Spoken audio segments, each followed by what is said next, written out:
नमस्कार मित्रांनो, आर्य academy YouTube चॅनलवर सर्वांचं स्वागत आहे. मित्रांनो, आजच्या व्हिडिओमध्ये आपण आदिवासी विकास भरती 2026 पदा मित्रांनो चौकीदार प्रश्नपत्रिका संच क्रमांक 7 यामध्ये आपण सादर करणार आहोत, जे की तुम्हाला पुढील येणाऱ्या परीक्षेसाठी अत्यंत महत्त्वाचे प्रश्न ठरणार आहेत. तुम्ही जर चॅनल नवीन असेल तर चॅनल ऐकाने सबस्क्राईब करायचं आहे. चला तर मग व्हिडिओला स्टार्ट करूया. प्रश्न पहिला असा बघा, पेसा कायदा कोणत्या वर्षी लागू झाला आहे? बघा, पेसा कायदा हा कोणत्या वर्षी लागू झालेला आहे? ऑप्शन क्रमांक 2 म्हणजे 1996ला पेसा कायदा हा लागू झालेला आहे. हे आपलं योग्य आन्सर होईल. प्रश्न क्रमांक दुसरा मित्रांनो, अनुसूचित जमाती आयोग कोणत्या कलमानुसार स्थापन केला आहे? बघा, अनुसूचित जमाती आयोग हा कोणत्या कलमानुसार स्थापन केलेला आहे? प्रश्न खूप महत्त्वाचा मित्रांनो. ऑप्शन क्रमांक 1 म्हणजे 338 ए. काय मित्रांनो, 338 ए नुसार अनुसूचित जमाती आयोग हा म्हणजे या कलमानुसार स्थापन करण्यात आलेला आहे. हे आपले योग्य आन्सर होईल. प्रश्न क्रमांक तिसरा मित्रांनो, महाराष्ट्रातील भिल जमात प्रामुख्याने कोणत्या भागामध्ये आढळते? बघा, महाराष्ट्रामध्ये भिल जमात प्रामुख्याने कोणत्या भागामध्ये आढळत असते? ऑप्शन क्रमांक 1 म्हणजे उत्तर महाराष्ट्र या भागामध्ये भिल जमात हे मोठ्या प्रमाणामध्ये आढळत असते. हे आपले योग्य आन्सर होईल. प्रश्न क्रमांक चौथा मित्रांनो, वन हक्क कायदा कोणत्या वर्षी लागू झालेला आहे? वन हक्क कायदा हा कोणत्या वर्षी लागू झालेला आहे? ऑप्शन क्रमांक 2 म्हणजे 2006ला वन हक्क कायदा हा लागू झालेला आहे. कधी झाला मित्रांनो? 2006ला. हे आपलं योग्य आन्सर होईल. प्रश्न क्रमांक 5 मित्रांनो, बिरसा मुंडा कोणत्या चळवळीशी संबंधित होते? बघा, बिरसा मुंडा हे कोणत्या चळवळीशी संबंधित होते? ऑप्शन क्रमांक 2 म्हणजे उल गुलान. काय मित्रांनो? उल गुलान हे म्हणजे बिरसा मुंडा या चळवळीशी संबंधित होते. हे आपले योग्य आन्सर होईल. प्रश्न क्रमांक 6 मित्रांनो, भारतातील सर्वाधिक आदिवासी लोकसंख्या असलेले राज्य कोणते? बघा, भारतातील सर्वाधिक आदिवासी लोकसंख्या असलेले आपलं राज्य सांगायचे आहे. ऑप्शन क्रमांक 2 म्हणजे मध्य प्रदेश. मध्य प्रदेश या ठिकाणी भारतातील सर्वाधिक आदिवासी लोकसंख्या असलेले राज्य आहे. हे आपले योग्य आन्सर होईल. प्रश्न क्रमांक 7 मित्रांनो, भारताच्या राज्यघटनेतील मूलभूत कर्तव्ये कोणत्या घटनादुरुस्तीने समाविष्ट करण्यात आलेली आहे? भारताच्या राज्यघटनेतील मूलभूत कर्तव्ये कोणत्या घटनादुरुस्तीने समाविष्ट करण्यात आलेली आहेत? ऑप्शन क्रमांक 1 म्हणजे 42वी घटना दुरुस्ती आहे. हे आपले योग्य आन्सर होईल. प्रश्न क्रमांक 8 मित्रांनो, महाराष्ट्रातील वारली चित्रकला मुख्यतः कोणत्या भागामध्ये प्रसिद्ध आहे? महाराष्ट्रातील वारली चित्रकला मुख्यतः कोणत्या भागामध्ये प्रसिद्ध आहे? ऑप्शन क्रमांक 1 म्हणजे पालघर या ठिकाणी प्रसिद्ध आहे. हे आपले योग्य आन्सर होईल. प्रश्न क्रमांक 9 मित्रांनो, भारतीय राज्यघटनेतील कलम 244चा संबंध कशाशी आहे? बघा, भारतीय राज्यघटनेतील कलम 244 हा कशाशी संबंधित आहे? प्रश्न खूप महत्त्वाचे मित्रांनो. ऑप्शन क्रमांक 1 म्हणजे अनुसूचित क्षेत्राशी संबंधित आहे. काय मित्रांनो? अनुसूचित क्षेत्र. हे आपले योग्य आन्सर होईल.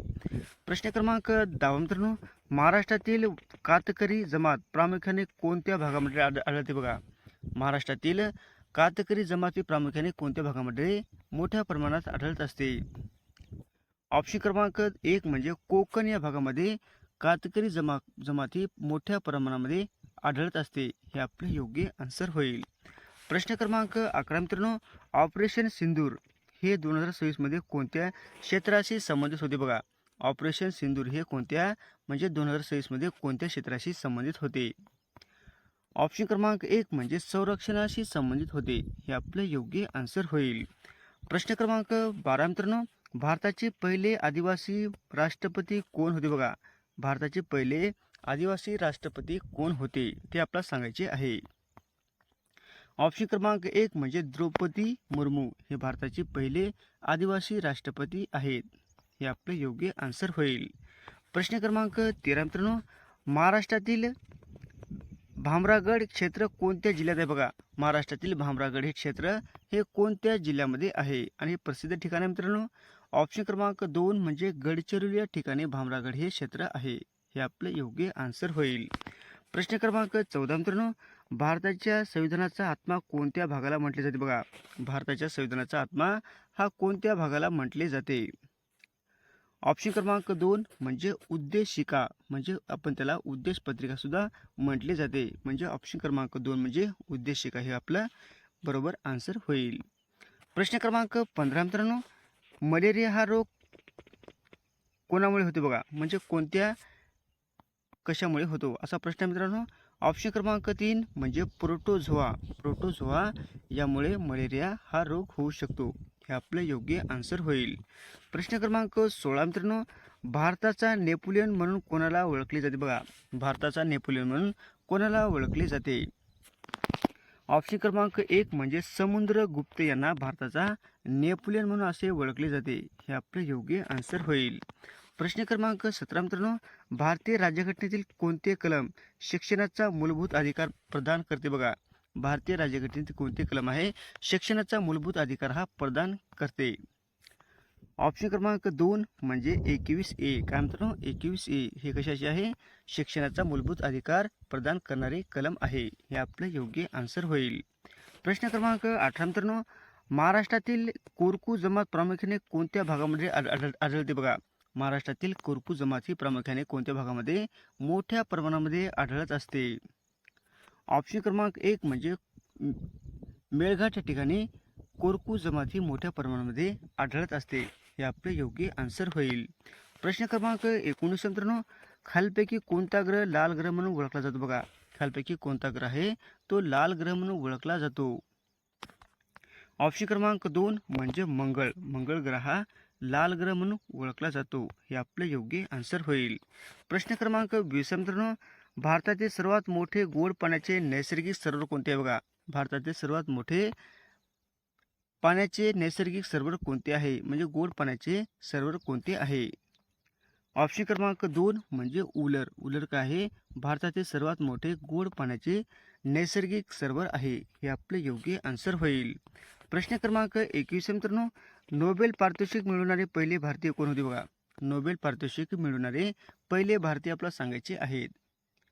ऑप्शन क्रमांक 1 म्हणजे रवींद्रनाथ टागोर हे नोबेल पारितोषिक मिळवणारे पहिले भारतीय आहेत. हे आपले योग्य आन्सर होईल. प्रश्न क्रमांक 22 मित्रांनो, भारतातील सर्वाधिक कॉफी उत्पादन करणारे राज्य कोणते बघा. भारतातील सर्वाधिक कॉफी उत्पादन करणारे राज्य आपल्याला सांगायचे आहेत. ऑप्शन क्रमांक 2 म्हणजे कर्नाटक या ठिकाणी भारतातील सर्वात मोठी म्हणजे कॉफी उत्पादनाशी संबंधित असलेले राज्य म्हणजे कर्नाटक आहे. हे आपले योग्य आन्सर होईल. प्रश्न क्रमांक 23 मित्रांनो, लोहपुरुष म्हणून कोणाला ओळखले जाते बघा. लोहपुरुष म्हणून कोणाला ओळखले जाते. ऑप्शन क्रमांक 2 म्हणजे सरदार वल्लभभाई पटेल यांना भारताचे लोहपुरुष म्हणून ओळखले जाते. हे आपले योग्य आन्सर होईल. प्रश्न क्रमांक 24 मित्रांनो, भारतीय राज्यघटनेला किती नोव्हेंबर 1949 रोजी स्वीकारलेली आहे, म्हणजे किती नोव्हेंबरला स्वीकारलेली आहे असा प्रश्न आहे मित्रांनो. ऑप्शन क्रमांक 2 म्हणजे 26 नोव्हेंबर 1949ला ही स्वीकारण्यात आलेली आहे. कोणती म्हणजे काय मित्रांनो, राज्यघटना ही स्वीकारण्यात आलेली आहे. म्हणजे ऑप्शन क्रमांक 2 उत्तर आपलं योग्य राहील. प्रश्न क्रमांक 25 मित्रांनो, मिसाईल मॅन ऑफ इंडिया म्हणून कोणाला ओळखले जाते बघा. मिसाईल मॅन ऑफ इंडिया म्हणून कोणाला ओळखले जाते. ऑप्शन क्रमांक 3 म्हणजे APJ अब्दुल कलाम यांना भारताचे मिसाईल मॅन ऑफ इंडिया असे म्हणून ओळखले जाते. हे आपले योग्य आन्सर होईल. प्रश्न क्रमांक 26 मित्रांनो, भारतीय संविधानातील राज्यांचा मार्गदर्शक तत्वांचे प्रेरणास्थान कोणते आहे बघा. भारतीय संविधानातील राज्यांचा मार्गदर्शक तत्वाचे प्रेरणास्थान कोणते आहे. ऑप्शन क्रमांक 1 म्हणजे अमेरिका आहे. अमेरिका नाही मित्रांनो. ऑप्शन क्रमांक 2 म्हणजे आयर्लंड आहे. हे आपले योग्य आन्सर होईल. प्रश्न क्रमांक 27 मित्रांनो, खालपैकी कोणता ग्रह संध्याकाळचा तारा म्हणून ओळखला जातो बघा. खालपैकी कोणता ग्रह आहे तो संध्याकाळचा तारा म्हणून ओळखला जातो. ऑप्शन क्रमांक 2 म्हणजे शुक्र ग्रह हा संध्याकाळचा तारा म्हणून ओळखला जाणारा ग्रह आहे. हे आपले योग्य आन्सर होईल. प्रश्न क्रमांक 28 मित्रांनो, महाराष्ट्रातील सर्वाधिक साक्षरता असलेला जिल्हा कोणता आहे बघा. महाराष्ट्रातील सर्वाधिक साक्षरता असलेला जिल्हा आपल्याला सांगायचा आहे. ऑप्शन क्रमांक 2 म्हणजे मुंबई उपनगर. मुंबई उपनगर हा महाराष्ट्रातील सर्वाधिक साक्षर जिल्हा असं म्हणून ओळखला जाणारा जिल्हा आहे. हे आपलं योग्य आन्सर होईल. प्रश्न क्रमांक 29 मित्रांनो, भारतीय राज्यघटनेतील मूलभूत अधिकार कोणत्या देशाच्या राज्यघटनेतून प्रेरित आहेत? बघा, भारतीय राज्यघटनेतील मूलभूत अधिकार कोणत्या देशाच्या राज्यघटनेतून प्रेरित आहेत? ऑप्शन क्रमांक 3 म्हणजे अमेरिका. हे आपलं योग्य आन्सर होईल. प्रश्न क्रमांक 30 मित्रांनो, महाराष्ट्रातील दख्खनची राणी म्हणून कोणते हिल स्टेशन ओळखले जाते? बघा, महाराष्ट्रातील दख्खनची राणी म्हणून कोणते हिल स्टेशन ओळखले जाते? ऑप्शन क्रमांक 2 म्हणजे महाबळेश्वर हे स्टेशन ओळखले जाते. हे आपले योग्य आन्सर होईल. असे होते मित्र आपले 30 प्रश्न अत्यंत महत्त्वाचे, वारंवार परीक्षेला विचारले जाणारे. तुम्हाला जर व्हिडिओ आवडल्यास लाईक आणि चॅनलला सबस्क्राईब करायचं आहे. भेटू पुढच्या व्हिडिओमध्ये. धन्यवाद.